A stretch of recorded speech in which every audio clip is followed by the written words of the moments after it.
Yo, what's up, guys? I'm back after being sick, then working a ton, then getting sick again.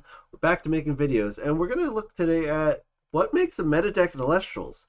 Now, you might be thinking, if you're kind of new to Elestrals or just found out about it, how do we already have kind of meta decks? Like, the game's not even out yet, people don't have the cards. Well, we've been playtesting online using like Tip Top Simulator.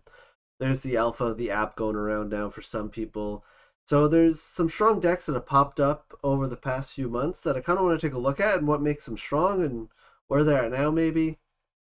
So we're gonna kind of jump right into from earliest to latest. So we're gonna start with Summer Winds here.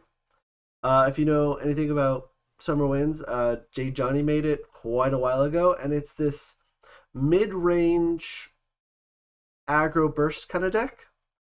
So a mid-range deck, if you don't know, if you're new to card games, is kind of the in-between aggressive decks and control decks. It's a deck that can, if it needs to, try and push faster to win, and if it has to, it can also play a slower, longer game, kind of answering things. So this deck kind of plays in this goal where it kind of one for ones you consistently, or maybe if it get lucky, it might two for one you, until it can just kind of drop a quick burst of Exaltair eruptions on you or Aeolus into Exaltair to Nexus, hit you really hard, kind of out of nowhere. So I made a brief pro con list for all these decks. So the deck's super versatile. Again, it's a mid range deck. It has access to this Wind toolbox, and it has that strong burst that comes out of nowhere, right? So if it's playing against a control deck, it can try to win faster, just kind of slam the Exaltair early, slam the eruption, try to hit them really fast. The Wind toolbox is always a good option. Like having access to Sorlets, P Gust, right out through the Aeolus, just I have Aeolus. All right, let me go find exactly what I need, especially when it's going for that burst at the end. Just playing Aeolus onto an empty board, Exaltaring, using Aeolus to get Exaltair. Next thing, the rest of the spirits off of Aeolus to Exaltair, you hit for 5 right there. It's 2 for the Nexus, 3 for the attack. Throw an Eruption or 2 behind it, it's 8 to 11 damage, just kind of out of nowhere. And that's how the deck wins. It just kind of opens you up, plays the long game if it needs to. And once you're kind of open, it just goes bam. And if it gets a really kind of advantageous position, it can go Exaltair into Exaltair, Nexus swap, hit you for even harder. So that's kind of what the deck's trying to do. Now there are some cons to the deck. It's got expensive cards. Aeolus costs 3 to 4 depending on what you're trying to do with it. With the burst, it's expensive to play. It struggles against super heavy control decks. So when we had a first community tournament, this deck had, I think it's only lost to a deck that ran 12 one-drop Elestrals with really low stats and 28 runes. So the whole point of that deck was just, I'm going to deal with all your things and answer everything, and then just poke you slowly with control cards. So it had a really hard time with the really heavy control decks. And it's difficult to play well. So you can play this deck, and you can just play it straight up like an aggro deck, and it'll be fine, it'll do well. But to play it well, you need to kind of be able to find out where your opponent is in position. Maybe if they have face downs or others face downs threats, can you push now? Can you push later? Because if you wait too long with how expensive the deck is to play in a burst, you might run out of spirits to do the full burst, but you still might be in a decent spot if you have, some high stats like Necro or Charlotte out. But it is a little bit challenging to play because you do need to know kind of when to push for that win, when it's, you don't want to really push for a win and then your opponent just goes, okay, Ambrosia, Quackle, Cycle, yada yada, build big, then you're in a bad position. So why was this deck so good? Why was it so strong? Because it kind of just wins out of nowhere. If you don't know that you're playing against this deck and you're just playing it like a normal game, you're going back and forth, you're thinking, okay, they're playing like, a Fire Wind Toolbox deck, and then all of a sudden they drop Exaltair and throw Eruptions at you when they haven't played any of those burn cards yet, it just kind of wins out of nowhere. So playing it for the first time is really challenging. The more you play against this deck, the better you are against the matchup because you know what they're trying to do, so you kind of push at them a little bit further. And because they're playing like 3 Eruptions, Necrofs, etc., their face downs aren't as, they don't have as many that they can run functionally in their deck without running out of like gas. So the best way to play against the deck is try to out aggro it or try to make it so that they have an awkward time spending stuff. Destroy their Aeolus if they play it and only search up like a P-Gust, maybe Thunderstorm it. Just get rid of the Aeolus quickly.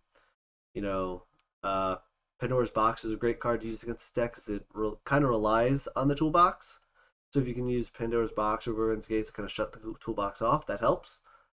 But yeah, it's just a really strong deck because it was super kind of just bursty. If you haven't played against it, it feels rough to play. So that's Summer Winds. That's the first kind of danger deck that everyone's kind of talking about. After that, we have the Hummbust combo. No, the Hummbust combo is not making an appearance in this. Hummbust combo is trash. Earth Beaters. So this is a little bit more kind of ubiquitous. Now, if you notice, I have some of the old stats on the Elestrals because this is kind of what made some of the decks strong. Like in the last slide, you saw Exaltair having 3 or 4 attack. It's got 3 attack now. Rumjam is now 2/3, which does impact Earth Beaters. We're talking about Earth Beaters when it was really being played a ton and impacting people. So Earth Beaters, it's a strong Earth beatdown deck. So that's what it does. I'll pull up the pro cons for it real quick. So it has really strong tempo play. It's very much so on the aggro side of things. It's got really high attack stats and it can go really wide. So when I say tempo, it's kind of giving up, card advantage in a sense to really get big things in play. So, you play Viserys attacks, you have 2 Viserys in play, maybe you play Rummagem, get to course. It's got these kind of really just like, it hits the ground running and keeps trying to keep that momentum, but if it runs out of momentum, runs out of steam, it kind of falls apart. So that's kind of what I mean with tempo. It really just tries to hit the ground running, be efficient, get a lot of things in play, and just beat you down before you can kind of react to all of their threats. So it's got that really strong tempo where it's like almost every card you play early in this deck replaces itself. So we play Rummagem, which is now 2/3. It replaces itself in your hand. You play Viserys and attack something, it gets another Viserys out, which now if that defense Viserys gets destroyed or your attack Viserys gets destroyed, you still have another Viserys because it put another one in play. So it's kind of replacing itself. It's adding more to the board. It's going wide from that. It runs Sprout here for high defense stats. It has Scythe the Demeter for more attack stats to get over things. It runs Fully Forest pretty consistently, which is probably one of the only decks that runs a stadium consistently. Because like Fully Forest plus 6 horse is 6 attack on turn 1. Viserys, Fully Forest, 6 attack. So it almost gets over every single 1-drop your opponent might play on turn 1. And if they don't have a back row on turn 1 from a bad early hand, you just run away with the game. And going wide makes it just very hard to deal with because if they have 3 or 4 threats and you can only get rid of 1 a turn and they just keep pumping out the threats and big attack stuff, they'll just eventually, even if you have a bunch of Shield of Achilles in play, if they have 4 cards in play and you have 3 Shields of Achilles, they still get over it with 1 card. So it really hits the ground running. It's really aggressive. It just attacks you, has really good stats for early game. But there are some cons. It doesn't have a ton of rune interaction. Again, I mentioned you can play a bunch of shields and poisons of arrows and stuff. It runs Equal Links. It's pretty much mono Earth, so it doesn't have access to like thunderstorms, tornadoes, P-Gust that much. I've seen some people splash wind in there for P-Gust. It can't really deal with back rows that efficiently or effectively. It really relies on attacking, so things like Tsunami, even Altar of the Stars can really slow them down, disrupt them. Shields of Achilles can stop one thing, so if you stop the early Viserys with Shields of Achilles, you get another turn. If you slow it down, you really disrupt them. So by disruption, I mean the deck needs to attack, and it needs to hit the ground running, because if you get things with 9, 10 attack into play, you get a 3-dropper to play, it's gonna have a really hard time unless it pulls its Earthquakes to deal with your big threats. So you can disrupt it with, again, like Tsunami, Altar of the Stars, Shield, stuff that stops attacking. And if you can stall this deck out for a few turns, it'll run out of gas quickly, because although, Rummagem replaces itself, Viserys replaces itself, it's relying on Tectorus and Viserys to really close out the game. It used to rely on Rummagem to close out the game too with its good stats, but with the Rummagem 2-3 stats now, it's not as effective, which was a good nerf to nerf this deck. But this deck really, again, kind of like Thunder Winds, if you haven't played against it, it hits you really fast, hits the ground running, You don't know what to do. You're kind of at a loss. You're like, there's so much stuff in board. What do I deal with? And that's what makes this deck strong. Now, if you're playing against this deck, again, if you're running Tsunamis, running Disruption, even Pandora's Box can help against the Rummage and Viserys, stop them from replacing their cards. If you can deal with the Viserys, you deal with the Taurus, this deck is going to have a really rough time closing out the game because those are their big attackers. They're kind of big beaters, what they're really trying to get into play to stop you. Other than that, they have, maybe some Pigas, they have some Fretters, they have Demeters, Scythe of Demeters, so they have a little bit of back row for pumping things to get over your large things, but without their attackers, they're going to struggle. So yeah, this deck, it kind of comes out of nowhere, kind of like Summer Winds, comes out of nowhere, hits the ground running. Summer Winds gets you in the middle of the game. This gets you really early, and you have to stop it early to win. If you want to see some gameplay of this video, I do have a video where I played a deck against it. I blew it out with Rise from the Ashes, getting a 7-drop into a 7 attack Leonite, I think, into play, and just crushing through because I couldn't get over it. So if you can go tall in this deck and they can't get over you, you can do pretty well, especially the Leonite or something. Shut this down because they can't Earthquake the Leonite. Give the Leonite a little bit of attack stats, and they won't be able to get over it. Kind of your goal with playing against this deck. Get something big that they can't deal with. And now, the next Boogeyman we have here, let me get rid of all these. We're looking at Voltempest. This is like the new kind of, when someone goes in Discord right now and goes, hey, what's the meta right now? People just say Voltempest. So what the Voltempest deck is, it's a little bit of a control deck with aggressive finisher. So the goal of the deck is to get Voltempest out. They get Voltempest out by stalling early game with the early strong thunder stuff, like Riceros or Ash Rabbit, or they grab an Elechick. The Elechick maybe you can't deal with because you played like a Poison Tip or Shield in your back row. And then you go into Griffuse to get out your Voltempest on turn 2, or you maybe just slowly ascend. I've seen a Sonicore or 2 played in the deck as well, just kind of slow ascension into Voltempest. I don't know how well that does, but generally the idea is they have 1 or 2 Voltempest in the deck, 3 Griffuse. Their goal is to get to Voltempest really quick, give protection because it's protected if Zeus is in play, and if your opponent has a Zeus in play, it's still protected, which is dangerous. And then it doesn't attack you, so it doesn't get affected by Shield or Tsunami or Altar of the Stars. Doesn't care about them because it just says, all right, every turn I'm going to enchant 1, hit you in the face for 3, enchant 1, hit you in the face for 3, enchant, hit you for 3, and do that 2 or 3 turns. Since it's in Thunder and Wind, it's really good at disrupting runes in the back row. It can just kind of, throw some damage over the walls for a little bit, and then just go, okay, Thunderstorm your back row, Tornado your back row, Pigas your back row, whatnot, and now I tackle my 13-10 and hit you for 3, and then hit you for another 3. So once they get Voltempest out, they can close the game really quickly. Now, this deck does have, pros and cons like everything. So the pros, it's got that huge threat. Voltempest is a huge threat. It can deal, upwards of 6 damage a turn. If your opponent's not prepared to deal with it and they have an open board, you open up their board with your removal spells and your control stuff because you're winning Thunder. You have so much control for the back row anyway, which is the only really interaction your opponent has on your turn. You just throw Voltempest at them and just they have to deal with it. And if they can't deal with it in a turn or 2, you just burn them out for 6, 12 damage.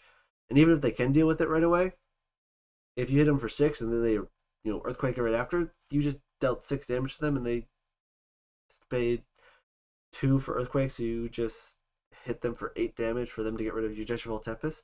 That hurts a lot. They have access to the Wind Toolbox. They have access to a lot of good Thunder cards. Riceros is great in the deck. Astrabbit's good in the deck to find your Griffuses, because you do want to get that Griffuse early.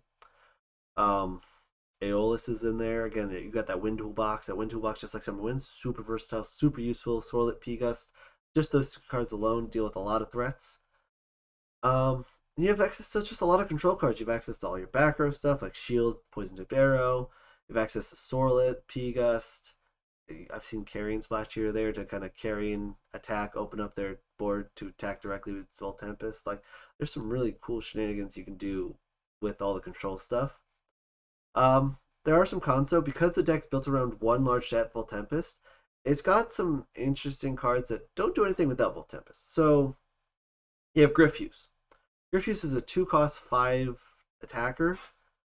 It if you can Gorgons the Griffuse so it can't ascend, or if you can like P-Box the Voltempest, they're stuck with the Griffuse. It's just gonna get blown up by basically anything.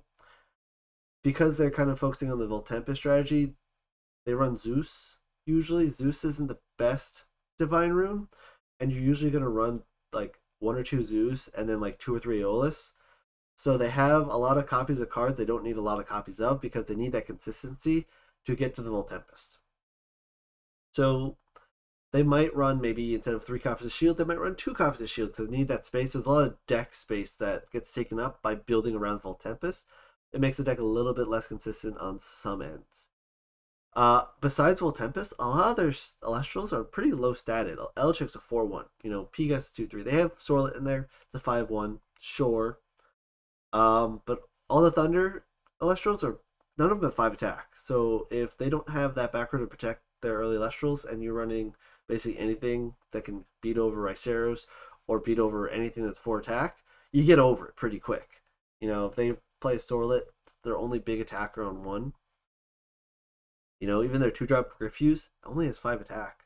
So if you can stick the Griffuse, you can always crash it with your Necrof or your Sorlet or your Viserys or your Galaxy. And then you just stop the Voltempest dead in its track for a turn. So, and then, yeah, it's disruptible, as I just mentioned. Like, you can stop Voltempest with the Gorgon's Gaze. Gorgon's Gaze the Voltempest, Gorgon's Gaze the Griffuse, Gorgon's Gaze the Elecheck to stop getting them, or maybe not the Elecheck, but you can Gorgon's Gaze the Elecheck so they can't ascend it. You can Pandora's Box the Voltempest to get when they go to get Voltempest out. You can Pandora's Box anything that Aeolus tries to search. You just can stop. The best way to deal with Voltempest anyway is to stop Voltempest from getting out. So if you have in your sideboard 3 Gorgons and 3 Pandora's Box, you put them all in.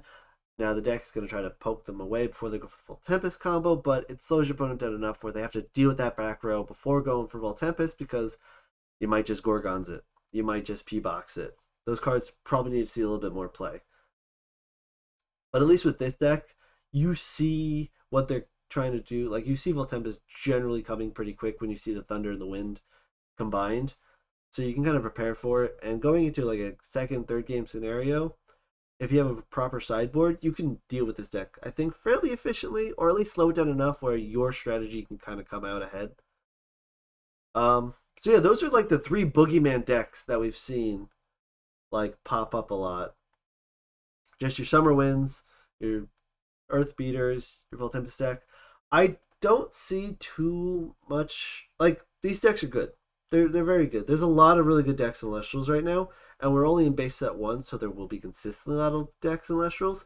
But there's generally answers to all these decks, so I don't see them being overtly destructive in the meta. And just for final closing argument's sake, like, what makes these decks meta? They have really strong finishers or really strong game plans to finish, where, again, Summer Winds kind of burst aggro out of nowhere.